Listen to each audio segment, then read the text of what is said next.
Enlightened na raw ang viral TV contestant na inaming wala siyang gaanong alam tungkol sa Commission on Elections. At matapos bumisita sa tanggapan ng poll body sa Maynila, pwede pa raw siya ngayon maging ambassador ng ahensya. Yan ang agenda report ni Joash Malimban.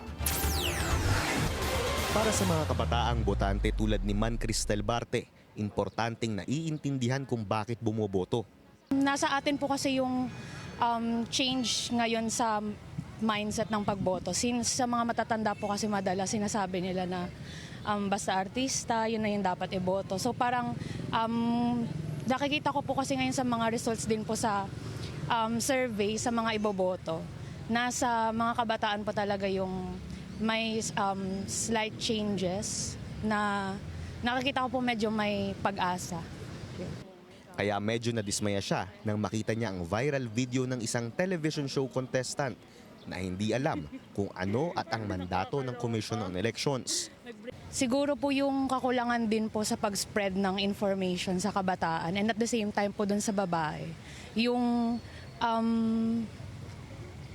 dapat po kasi parang since alam na niyang nasa edad na po siya para bumoto, dapat po alam na po niya na mag-research by herself.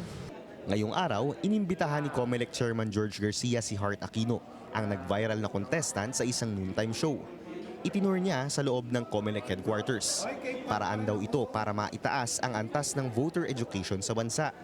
Ayon kay Garcia, representasyon lang si Aquino ng mas malaking populasyon na kailangang maabot ng ahensya.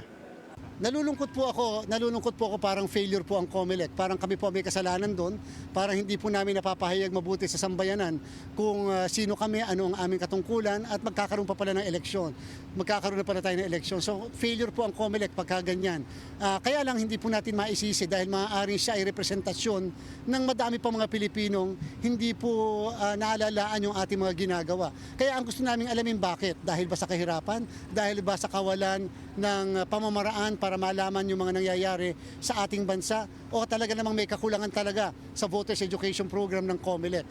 Bukas naman daw si Aquino na matutunan ang tungkol sa COMELEC dahil naniniwala siyang mahalaga ang boto ng bawat Pilipino. Dagdag pa niya, pwede siyang maging influencer o ambassador ng COMELEC para makapagpakalat ng tamang impormasyon tungkol sa eleksyon. Actually po, kung titignan ko po siya, it's an opportunity din po. So yes po, willing naman po ako. And to inspire na the youth na rin po.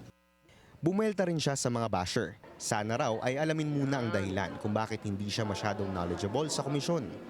Nagsorry na rin daw siya kay Chairman Garcia.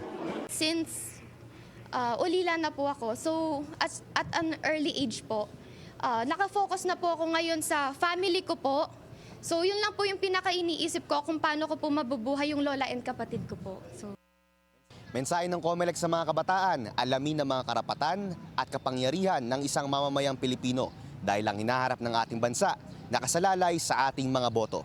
Para sa agenda, Joash Malimban, Billionaire News Channel.